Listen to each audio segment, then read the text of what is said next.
Yeah, thank you very much, Erica. Yeah, good evening, everybody. Yeah, after a great start to the game,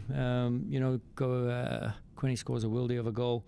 And we dominate in many ways, and then also allow an opponent who's on paper, has the world-class quality, and we allow them at certain points to get back in the game. So, it's a game where, if we take our chances, I think the scoreline's even bigger in our favor than the 3-1 would have indicated. And then, they get 2 chances late, take 2 of theirs. We get 2 chances late, we don't take 2 of ours. And unfortunately, the game ends 3-3 because, you never quite shut them down for 90 minutes. So, we look at games against Columbus and Miami and we think back and say, hey, this is a great draw. No, we've set standards for ourselves, and these feel disappointing. And I'm proud of the group that we get to this moment that we're disappointed at this result. So it's good experiences for us, and we need to learn how to close out games. And this is part of our process with the young group that we have. Thank you.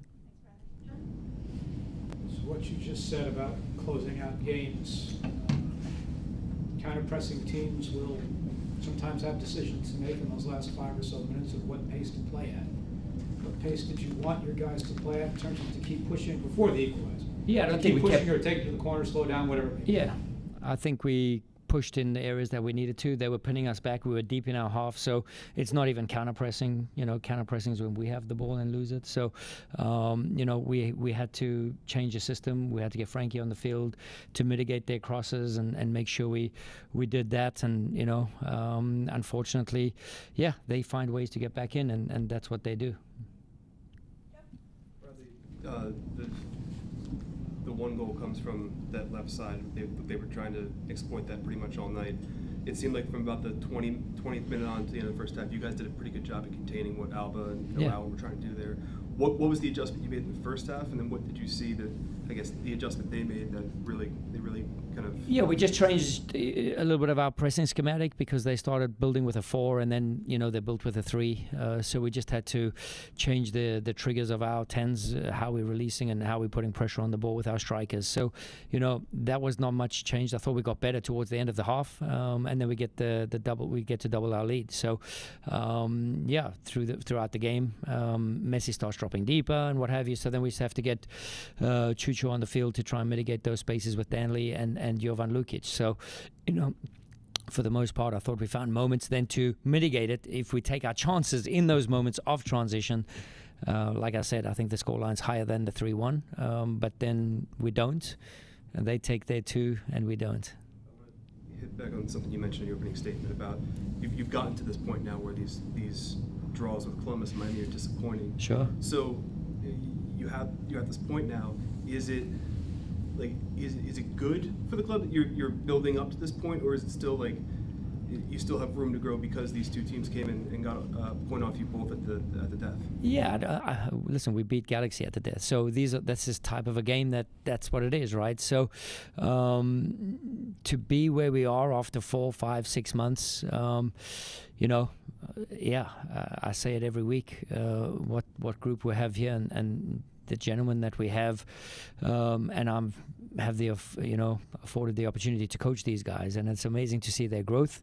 It's amazing to see Frankie Westfield, and Macania, these guys who've never had the experiences of high-level MLS games that they now are getting. Of course, there's going to be growing pains. So, and this we have to embrace it. So, I'm, one half of me is still smiling, and ear to ear, the other side is now pushing the professionalism of the game and how we can dictate the play. And I've seen a lot of both, right? I've seen us close out games in Orlando. I've seen us close out games in different ways and be really ruthless. That we have fluctuations. It's going to be totally normal and natural, and this is part of the journey as well, and I think it's pretty cool.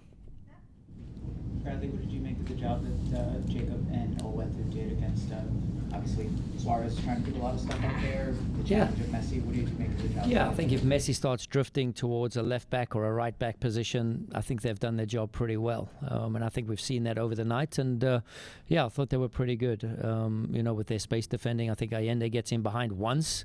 But other than that, we mitigated balls in behind. I think Kai and Nate did a great job.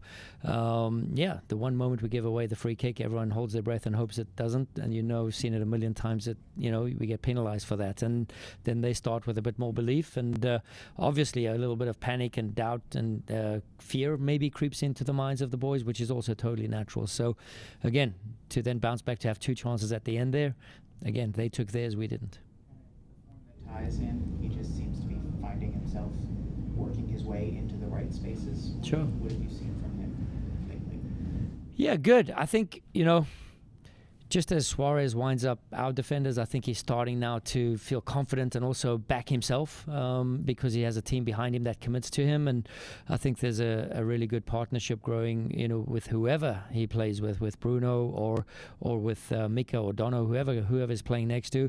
I think there's a good relationship along those front 4 lines. And it's fun to watch him. And I always say, I'll go back 2 steps to the supply, to the service, to getting into those spaces, to make sure, even at the death there with Danley on that right-hand side, and Ty makes a great near post run. He's at the right place at the right time, and we just can't convert that one. So to be able to go at it and find spaces, and it's a unique gift that he has to find space. We're going to do 4 more. We'll go with David in the back here, Coach Todd, and end on you, John. Coach, can you just talk about the overall atmosphere tonight? And in your opening statement, you mentioned about hurdles to try to get over the hump with these 2 games that ended in draws. What do you think is going to get you over the hump to finish off opponents like Columbus and Miami?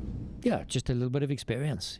Through each game comes new experiences for the boys, and each moment has a moment to grow. And only the experiences that we have with our young players and the young rosters, and not to say any of them were at fault. It's just now trying to find moments, whether it's savviness or whether it's proximity, area of the field. Where do we play the game, and how do we play the game in that area? Do we keep the ball? Do we need to go in behind? So just moments of probably game management, and that's part of our learning process. And the crowd was amazing. It was awesome seeing a packed house, all the hype, and it's our duty, our job to create this entertainment, to give the fans what they want to see, and that's goals, and we believe in the transition moments and the action and the chaos, and I think I think everyone saw a bit of everything tonight. Coach, I wanted to ask you about your impression of Danley and the team. Yeah, Danley's been incredible. You see he's got cat-like tendencies to be on the jump, to put teams under pressure, and when you least expect it, he's already there in your face. So and then he has the qualities of acceleration into the final third. He has acceleration into getting final plays and scoring goals, and I think he's got a couple of assists now, and some goal contributions as well. He's in the right place at the right time tonight, and he gets the shot off, gets deflected, Ty gets a tap in, and again, he's a complete holding midfielder. Right, he has a lot of weapons against the ball, and he has a lot of tools to be creative with the ball. Yeah, but he will play the Gold Cup for Haiti. How much he will miss the team? Sorry? He will play the Gold Cup for Haiti. Yeah. How much he will miss the team? Yeah, it's the nature of this club that we have so many national players. So I think Danley is one of so many, including our young U19s, U20s, U17s. So I think we have like 6, 7, 8 players gone from time to time, but it just shows that the club is